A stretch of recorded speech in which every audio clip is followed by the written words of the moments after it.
നമസ്കാരം. അങ്ങനെ മോടി മോടി എന്ന് പറഞ്ഞ വൻമരം, അങ്ങനെ പറയാം. ആ വൻമരവും പൂതലിച്ച് തുടങ്ങി കേട്ടോ. ഇനി എപ്പോഴാണ് വീഴുക നോക്കിയിരുന്നാൽ മതി.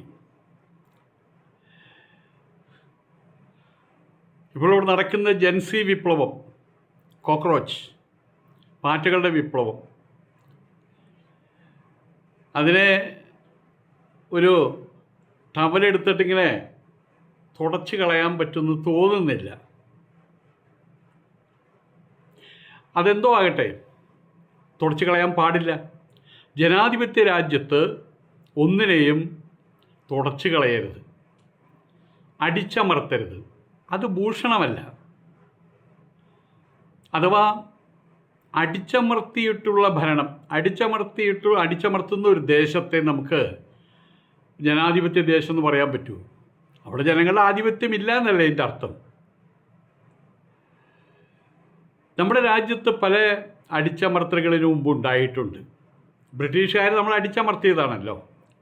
നമ്മുടെ പൗരന്മാരെ അടിച്ചമർത്തി ഒരുപാട് പേരെ കൊന്നുകളഞ്ഞിട്ടുണ്ട് അവർ. അവസാനം ഇന്ത്യയെ രണ്ടാക്കി പിളർത്തുകയും ചെയ്തു, മൂന്നാക്കി പിളർത്തി. ആധുനിക കാലഘട്ടത്തിൽ ഇന്ദിരാഗാന്ധിയുടെ വക അടിച്ചമർത്തൽ, അതൊക്കെ നമുക്ക് അനുഭവം ഉള്ളതാണ്. ഒരു 10-60 വയസ്സുള്ള ആൾക്കാർക്ക് അനുഭവം ഉണ്ടായിരിക്കും. അടിച്ചമർത്തലായിരുന്നു അടിയന്തരാവസ്ഥ. മുൻപ് ഹിറ്റ്ലർ അവിടെ അടിച്ചമർത്തൽ നടത്തി, മുസോളിനി നടത്തി, സ്റ്റാലിൻ നടത്തി, പോൾപോട്ട് നടത്തി. അവരേക്കുന്ന എവിടെ? അവരവരുടെ നാട്ടിൽ തന്നെ, അവർ ഉണ്ടായിരുന്ന നാട്ടിൽ തന്നെ അവരുടെ ഹൃദയങ്ങളിൽ അവരില്ല. ഇപ്പം അയോധ്യയിലെ ക്ഷേത്രക്കൊള്ളയ്ക്ക് ശേഷം സംഘപരിവാർ ഭരണത്തിൻ്റെ ഗ്രാഫ് നേരെ താഴോട്ടാണ്. അവിടുത്തെ പ്രതിഷ്ഠ വാസ്തവത്തിൽ ശ്രീരാമനല്ല, മോഡിയാണ് അവിടുത്തെ പ്രതിഷ്ഠ. സ്വയം അദ്ദേഹം പ്രതിഷ്ഠാപനം നടത്തിയിരുന്ന അദ്ദേഹത്തെ തന്നെ. അവിടെ നടന്നത് വാസ്തവത്തിൽ ഒരു രാഷ്ട്രീയ വിക്രാസായിരുന്നു, അതെല്ലാവർക്കും അറിയാം. ഇപ്പോൾ ഈ ക്ഷേത്രക്കൊള്ളയും രാഷ്ട്രീയക്കാരുടെ വിക്രാസ് തന്നെ. ഒരു സുപ്രഭാതത്തിൽ ഏതെങ്കിലും കൊള്ളക്കൂട്ടങ്ങൾ വന്ന് കുറേ പൈസ അടിച്ചു മാറ്റിക്കൊണ്ടേതല്ലോ. ക്രമാനുഗതമായിട്ട് ഇതിൻ്റെ ഉദ്ഘാടനം നടക്കുന്നതിന് മുമ്പേ തുടങ്ങിയതാണ് അവിടുത്തെ പല പരിപാടികളും. ആ ഒരു കാര്യത്തിൽ ഞാനൊന്നും അറിഞ്ഞില്ല എന്ന് പറഞ്ഞ് മാറി നിൽക്കുന്നതൊക്കെ കള്ളത്തരാണ്, സിമ്പിളായിട്ട് പറയുകയാണെങ്കിൽ. ചൗക്കിദാർ ചോർ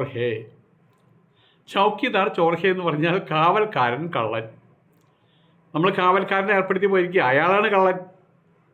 ഇപ്പോൾ ചൗക്കിദാർ ചോർ ഹേ എന്നുള്ള ആ ഒരു ഭാഷണം, ആ ഒരു മുദ്രാവാക്യം ഒന്നടങ്ങിയതാണ്. ഇപ്പോൾ വീണ്ടും രാഹുൽ ഗാന്ധി, പ്രിയങ്ക ഗാന്ധി ഇപ്പോൾ ഈ സമരത്തിൻ്റെ ഇടയിൽ അവരത് ഉയർത്തിയിട്ടുണ്ട്. അത് ഒരു യാഥാർത്ഥ്യമാണെന്ന് വരികയല്ലേ ചെയ്യുന്നത്. അയോധ്യ എന്ന് പറയുന്ന മഹാപ്രസ്ഥാനത്തിൽ മഹത്തായൊരു കൊള്ള നടന്നിട്ട് ഞാനത് അറിഞ്ഞില്ല എന്ന് പറഞ്ഞ് മാറി നിൽക്കാൻ നരേന്ദ്രമോദിക്കാവില്ല. രാജിവെച്ച് പോവുകയാണ് വേണ്ടത്. ഞാനീ പറയുന്നത് പുതിയ ഒരു 50 വയസ്സുള്ള ആളുകൾക്കൊന്നും ഓർമ്മയുണ്ടാവും അറിയില്ല. തമിഴ്നാട്ടിൽ അരിയല്ലൂർ അപകടമുണ്ടായി, തീവണ്ടി അപകടമുണ്ടായി. അതിൽ 19 പേര് മരിച്ചു. ഈ സമയത്ത് ലാൽ ബഹദൂർ ശാസ്ത്രി റെയിൽവേ മന്ത്രിയാണ്. അപ്പം തന്നെ ലെറ്റർ എഴുതി കൊടുക്കുകയാണ്. ഇവിടെ നടന്ന ഈ സംഭവത്തിന്, അരിയല്ലൂർ നടന്ന സംഭവത്തിന് അദ്ദേഹം അതിൻ്റെ ഉത്തരവാദിത്വം ഏറ്റെടുത്തിട്ട് രാജിവെക്കുകയാണ്. റെയിൽവേ മന്ത്രിസ്ഥാനം രാജിവെക്കുകയാണ് ലാൽ ബഹദൂർ ശാസ്ത്രി. പിന്നീട് അദ്ദേഹം പ്രധാനമന്ത്രിയായി കേട്ടോ. അതേസമയം ഇത്രയും വലിയ ക്ഷേത്രക്കൊള്ള നടന്ന നാണം കെട്ടിട്ട് BJP നാണം കിട്ടും. ഇന്ത്യക്കാർ മൊത്തമല്ല, BJP തന്നെ നാണം കിട്ടും. എന്നിട്ട് പോലും നമ്മൾ രാജിവെക്കൂല എന്ന് പറഞ്ഞിരിക്കുന്നത് വലിയ അബദ്ധമാണത്, അശ്രീകരത്വമാണത്. പാറ്റ പാർട്ടിയുടെ ഉദ്ദേശ ലക്ഷ്യങ്ങൾ എന്തൊക്കെയാണെന്നും ഞാൻ വിശദമായിട്ടൊന്നും പഠിക്കാനൊന്നും പരതാനും നിന്നിട്ടില്ല. അതെന്താണെങ്കിൽ തന്നെയും ഈ CJP, കോക്രോച്ച് ജനതാ പാർട്ടി തുടങ്ങി വെച്ച കലാപത്തെ ജനാധിപത്യ രീതിയിൽ സമീപിച്ച് പരിഹാരം കാണാതെ അതിനെ ഒരു കലാപപൂരിത സമരമാക്കി മാറ്റിയത് ഈ ഭരണകൂടം തന്നെയാണ്. ഈ ഭരണകൂട വൈകൃതം തന്നെയാണ്. പ്രതികരണങ്ങളും തുടർന്ന് സമരങ്ങളും ഉണ്ടാകുമ്പോൾ അതിൻ്റെ തീവ്രത എത്രത്തോളമുണ്ട് എന്ന് അളന്നു നോക്കുന്നത് അത് ജനാധിപത്യ സർക്കാരിൻ്റെ രീതിയല്ല. അത് അവിവേകമാണ്, രാഷ്ട്രീയ അവിവേകമാണ്. എന്ത് പ്രതികരണമാണെങ്കിലും അതെന്താണെന്ന് അറിയാനുള്ള ചുമതലയുണ്ട്, അതിന് പരിഹാരം കാണാനുള്ള ചുമതലയുണ്ടല്ലോ. പക്ഷേ ശത്രുവിനോട് പെരുമാറുന്ന പോലെ സ്വന്തം ആൾക്കാരോട് പെരുമാറുന്നത് എന്ത് മര്യാദയാണ്? സമരം തന്നെത്താൻ അടങ്ങിപ്പോകണമെങ്കിൽ അങ്ങനെയാവട്ടെ, അവിടെ ഇരുന്നോട്ടെ. പണ്ട് പറഞ്ഞാൽ വർഷങ്ങൾക്ക് മുൻപ്, 1-2 വർഷങ്ങൾക്ക് മുമ്പ് അവിടെ കർഷക സമരം ഉണ്ടായി. അന്ന് മഴയത്തും വെയിലത്തും കഷ്ടപ്പെട്ട് അവിടെ അവരുടെ ആഹാര നീഹാരാദി കാര്യങ്ങൾ പോലും അവർ നിർവഹിച്ചിരുന്നത് ആ റോഡ് സൈഡിലാണ്. അവരെ തല്ലി ഒതുക്കാൻ ശ്രമിച്ചു, അവിടെ യാത്ര തടയാൻ ശ്രമിച്ചു. കർഷകർ, ഇന്ത്യ എന്ന് പറഞ്ഞാൽ കർഷകരുടെ രാജ്യമാണത്. മഹാത്മാഗാന്ധി ആവർത്തിച്ച് പറഞ്ഞൊരു കാര്യമാണത്, ഇത് കർഷകരുടെ രാജ്യമാണെന്ന്. അതുകൊണ്ടാണ് ബ്രിട്ടീഷ് പ്രീമിയർ വൈസ്രോയി പുറത്ത് 1 മണിക്കൂർ കാത്തിരുന്നത് മഹാത്മജിയെ. അവസാനം വൈസ്രോയി കയറി വന്ന സമയത്ത് അകത്ത് കർഷകരിരിക്കുകയാണ്.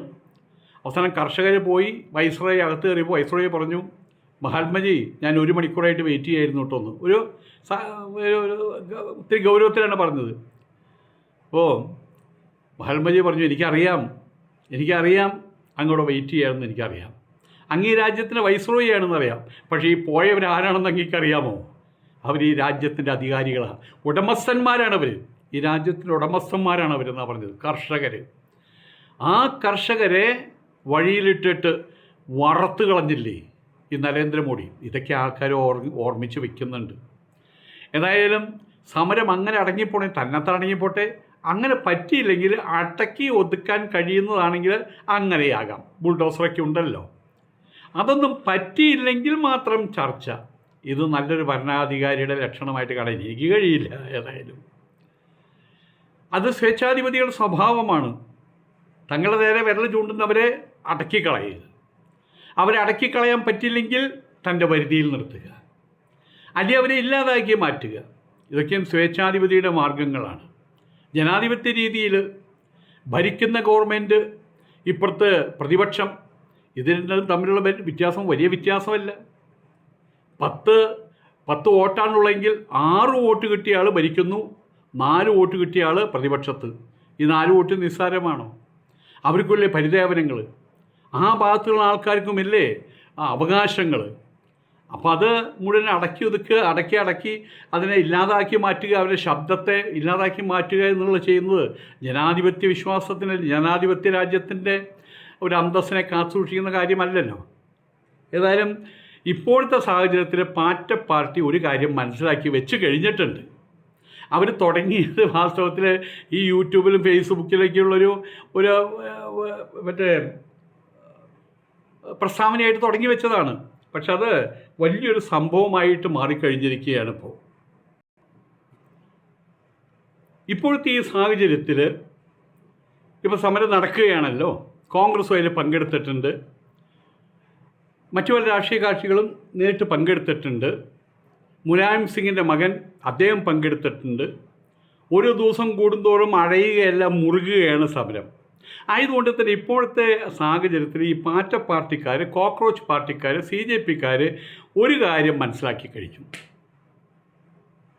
കുത്തിയാൽ വീഴാത്ത ഒരു ഗോപുരമല്ല ഈ സംഘപരിവാരം, കുത്തിയാൽ വീഴാത്ത ഒരു ഗോപുരമല്ല ഈ സംഘപരിവാർ ഭരണം അഥവാ സർക്കാർ എന്ന്.